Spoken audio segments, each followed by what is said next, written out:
Hello, আসসালামু আলাইকুম guys. তো আজকে আমরা দেখবো আমাদের এইচটিএমএল এর মধ্যে জাভাস্ক্রিপ্ট কিভাবে কাজ করে, ঠিক আছে? তো আমরা দেখো এখানে কিছু মোস্ট পপুলার জাভাস্ক্রিপ্ট ফ্রেমওয়ার্কস দেখা যাচ্ছে এখানে আমাদের। তো আমরা যদি এখানে দেখি যে প্রথমে রয়েছে ভিউ জেএস, তারপর React JS, Angular JS, Node JS, jQuery, Meteor JS, Angular JS, Next JS, Backbone JS, Polymer JS, Ember JS, Nuxt JS, Aurelia, Knockout, Svelte. ঠিক আছে, তো এর মধ্যে সবচেয়ে বেশি ইউজ করা হয় ভিউ জেস, তারপরে রিয়াক্ট জেস, তারপরে অ্যাঙ্গুলার জেস, তারপরে নোড জেস, তারপরে জেকিউডি। এই পাঁচটা খুব বেশি ইউজ করা হয়, ঠিক আছে? তো এই ফ্রেমওয়ার্ক মোস্ট পপুলার বর্তমান যুগে। বাংলাদেশেও দেখা যায় বড় বড় যে সফটওয়্যার কোম্পানিতে এই সকল খুবই জনপ্রিয়, ঠিক আছে?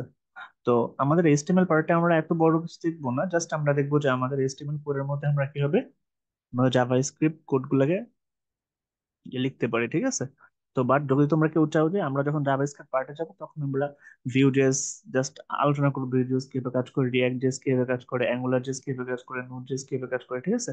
এই পাঁচটা, তারপরে যে কুয়েরি, এই টোটাল পাঁচটা খুব ইম্পর্টেন্ট, ঠিক আছে? তো চলো আমরা দেখি এবার যে আমাদের যে টাইপটা আছে, যেটা আমরা জানবো সেটা আমরা দেখি। তো দেখো আমাদের যে স্ক্রিপ্ট থাকবে, এইচটিএমএল স্ক্রিপ্ট ট্যাগ, এটার মধ্যে আমরা জাভা স্ক্রিপ্ট ইউজ করবো স্ক্রিপ্ট ট্যাগের মধ্যে, ঠিক আছে? তো দেখো আমরা জাভাস্ক্রিপ্ট ইউজ করছি, তাহলে document dot get element by ID, ঠিক আছে? ডেমো আইডি নেব, তার মধ্যে থাকবে এইচটিএমএল, ইনার এইচটিএমএল। আমরা দেখাবে কি যে জাভাস্ক্রিপ্ট কোডের মাধ্যমে দেখাবে যে হ্যালো জাভাস্ক্রিপ্ট বা হ্যালো দেয়ার, যা ইচ্ছে তুমি এখানে লিখতে পারো তোমার ইচ্ছে মতো। তো আরেকটা সিস্টেম আছে লেখার, এটা স্ক্রিপ্ট। স্ক্রিপ্টের মধ্যে ওপেন স্ক্রিপ্ট হবে, তার মাঝখানে আমরা document dot get element by ID, তারপর ডেমো থাকবে, ইনার এইচটিএমএল থাকবে, মাঝখানে তোমরা যেটা লিখতে চাও সেটা চলে আসবে, ঠিক আছে? তারপর এখানে ক্লোজ স্ক্রিপ্ট হবে, ঠিক আছে? তো আরেকটা আছে নট স্ক্রিপ্ট, ঠিক আছে?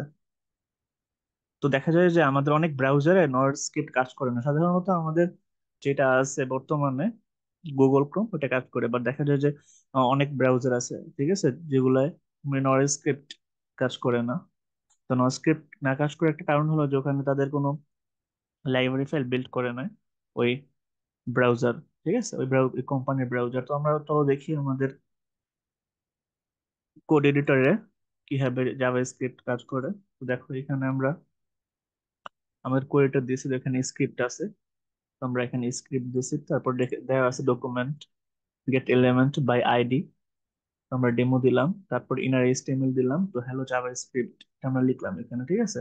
তো এটা দিয়ে আমরা রান করতে পারি, তারপরে আবার একটা কাজ করতে পারি। এখানে আমরা একটা কাজ করি যে হ্যালো জাভাস্ক্রিপ্ট, আগে আমরা এড করে দিই হ্যালো গাইস, ঠিক আছে? এটা ভালো হবে। তো আমরা হ্যালো গাইস এড করি, হাই গাইস, গাইস, তারপরে হ্যালো জাভাস্ক্রিপ্ট কন্ট্রোল এস দিয়ে সেভ করে দিলাম। তো এই জাস্ট আমরা একটা স্ক্রিপ্ট ট্যাগ ইউজ করে, জাভাস্ক্রিপ্টের জন্য স্ক্রিপ্ট ট্যাগ ইউজ করবো, মাঝখানে জাস্ট আমরা কি করব, document dot get element by ID, demo ID হিসেবে ইনার এস্টিমেল, মানে এস্টিমেল এর মধ্যে কি হবে এই লেখাটা দেখাবে, ঠিক আছে? এইটা হলো একটা আমাদের এস্টিমেল এর মধ্যে সহজে জাভাস্ক্রিপ্ট লেখার একটা রুলস, ঠিক আছে?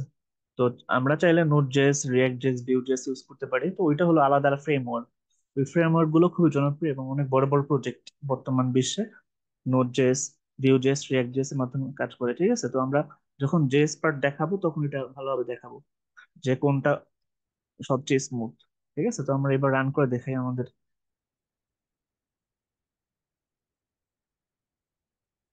চলো আমরা এটা কোডটা লিখলাম, সেই কোডের আউটপুট আমরা রান করে দেখাই জাভাস্ক্রিপ্ট দিয়ে, ঠিক আছে? তো আমাদের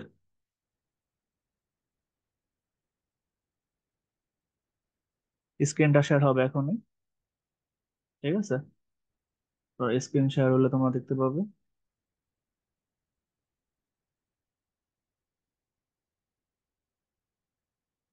তো দেখো যে আমরা এরকম ভাবে স্ক্রিপ্ট লিখতে পারি। আরো একটা সিস্টেম আছে স্ক্রিপ্ট লেখার, সেটা তোমাদের আমি দেখাই দিচ্ছি এখন। যে তোমার যখন আইডি থাকবে, ঠিক আছে, তো আইডির মধ্যে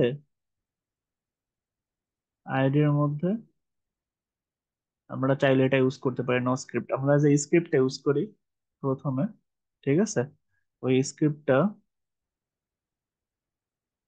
যখন ইউজ করি এটাকে বলা হয় ডিফেন্সি ক্লায়েন্ট স্লাইড স্ক্রিপ্ট, ঠিক আছে, স্লাইড দেখানোর জন্য। তারপর নো স্ক্রিপ্ট যেটা আছে এটা হচ্ছে অল্টারনেট কন্টেন্ট ফর ইউজার, ঠিক আছে, যে অল্টারনেট কন্টেন্ট যদি দেখা যায় যে নো স্ক্রিপ্ট সকল ব্রাউজার সাপোর্ট করে না, যে ব্রাউজারে সাপোর্ট করে যেমন গুগল ক্রোম, তখন ওইখানে দেখাইবে শুধু, ঠিক আছে।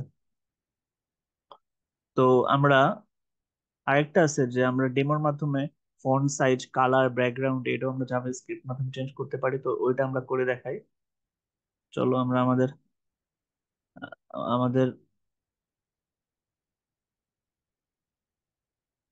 আমার এডিটরটা শেয়ার করি।